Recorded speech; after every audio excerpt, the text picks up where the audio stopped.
jual saham lah. Cari duit dulu. Cari nih, perusahaan go public. Nanti itu, nanti dulu. Dia sebelum mau go public, dia punya beberapa alternatif. Yang pertama adalah dia pasti pinjam bank. Ya, yang pertama paling gampang kan? Aku pinjam bank deh, bank kasih gua duit, gua mau bangun pabrik baru. Bank pasti ngelihat apa? Kolateralmu kayaknya nggak cukup loh. Kamu sudah terlalu overload deh. Aku nggak berani minjemin lagi. Nah, bisa aja gitu. Ya, atau pabrik barumu kok kayak berisiko. Aku nggak mau. Dia harus cari pinjaman yang lain loh. Nah, pinjaman yang lain adalah surat utang. Nah, dia keluarin surat utang. Aku mau dana berapa? Katakanlah kecil-kecilan aja lah, 100 miliar. Ya, dia keluarin surat utang nih 100 M. Nah, surat utang ini harus lebih tinggi daripada deposito, jadi orang pada mau. Kalau depositonya 5%, surat utangnya 5%, orang nggak mau. Resiko dong, ini utang nggak dibayar kan? Nah, dia bikin namanya surat utang. Surat utangnya berapa tahun dia harus putusin. Aku mau bikin surat utang 10 tahun. Tak kasih bunganya tetap berapa? Bunga bank 5. Surat utang pemerintah 6. Aku 7 deh. Kenapa? Harus di atas surat utang pemerintah. Karena lebih aman pemerintah dong daripada Sampurna. Betul nggak? Sampurna hancur, pemerintah Indonesia tetap ada. Tapi kalau pemerintah, ya amit-amit ya, jangan sampai ya, misalnya down, semua perusahaan pasti turun. Ya, jadi otomatis aku harus lebih tinggi daripada yang dikasih pemerintah. Dan aku bayarnya tiap bulan berupa kupon. Utang ini kan harus aku bayar dong, bunganya dong.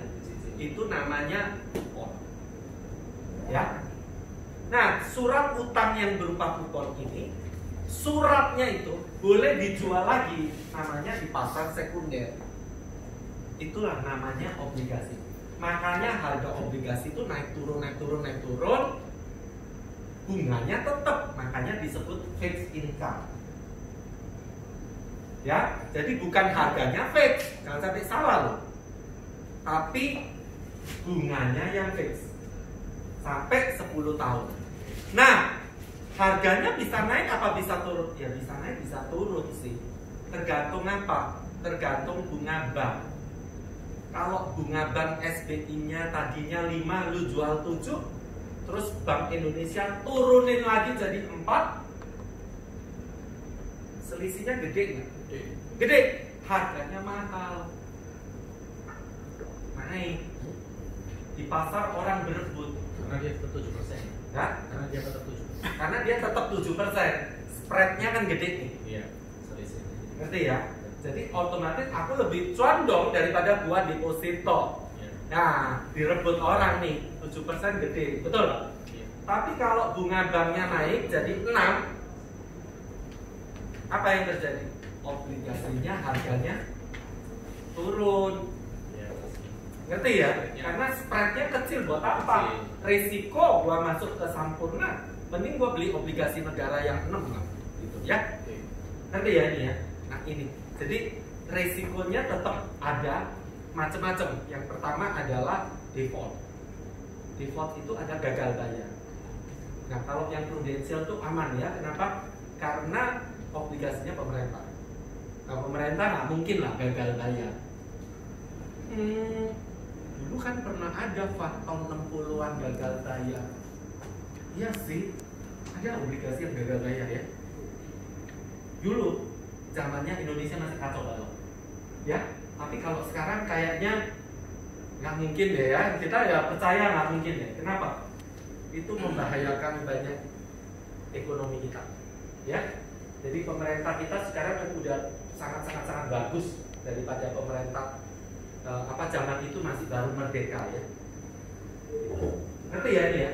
Gitu. Kira-kiranya ngerti ya? Nah ini yang boleh dipotong-potong nih tadi 100 M itu berupa surat dipotong-potong tadi. Paulus mau beli berapa? 2 miliar. Bu Amel berapa? Berapa gitu. Ya, Giovanni berapa? Nah ini kita kasih surat utang berupa potongan. Karena nanti kan saya keluarkan 100 M ya. Kan nggak mungkin satu orang yang masak. Ya pasti 2M, ada yang 10M, ada yang berapa. Nah ini yang rame-rame ini dikasih surat utang. Nah itu namanya obligasi apapun. Itu obligasi kan dari Sampurna tadi ya Pak. Itu yang mengeluarkannya Sampurna atau lewat? Oh Sampurna ya, Sampurna. Tapi dia harus mereport semua ke pemerintah. Ya ada bank kustodiannya. Jadi nggak boleh dia utang terus dia di sendiri. Kalau utang sendiri, ngatur sendiri nggak apa-apa. Tapi itu intern dia. Tapi itu dilarang ya. Menurut saya itu undang-undang nggak boleh utang mengutang di luar bank deh. Saya kurang tahu kalau itu. Tetapi karena ini proses kan suratnya bisa dijual lagi di publik. Nah ini harus lewat pemerintah. Lewat bayar itu siapa yang tanggung itu? Kalau ada risiko gagal bayar kan? Itu kan Oh swasta. kalau gagal bayar, investor yang nanggung. Oh, risiko ditanggung. Ditanggung sendiri kan yang utang dia kan dapat bunga dia. Jadi pemerintah nggak ikut nanggung. Makanya prudensial itu sangat aman. Dia belinya bukan di perusahaan swasta, tapi di obligasi negara atau di suku ya. Suku itu juga obligasi negara. SUN, ORI, suku itu obligasi negara. Kalau tidak kan bangkrut berulang. Ya, resikonya ya gagal bayar ya. Negara nggak bisa bayar. Kayaknya enggak deh. Kayaknya Indonesia masih kuat.